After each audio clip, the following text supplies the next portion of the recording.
Today we're going to be installing the TLR-6 HL. We offer this model with light with green laser, and then we offer a different model, light with red laser. Well, the first thing you want to do is practice safety. There's no ammunition in the area and the gun has been flagged. Let's go ahead and remove the screws from the TLR-6. First thing you want to do is make sure that you notice which side you're pulling the screws from. This side does not have any divots in there, and this side is where our screw heads are. So we'll use the included Allen wrench to remove the screws.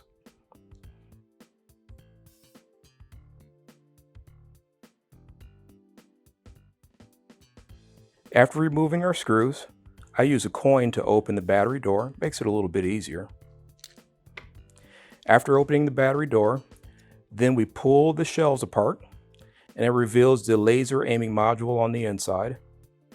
Then let's install one of the shells. If you notice, it has a grooved area here that's going to fit perfectly with the trigger guard. So only squeeze it in place, return the laser aiming module, and take the other shell, put it in place, squeeze the two together, apply a little bit of pressure.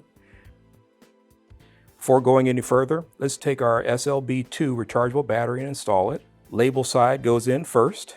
That's your positive. Close the battery door, which will firm the body up. And now let's return our screws.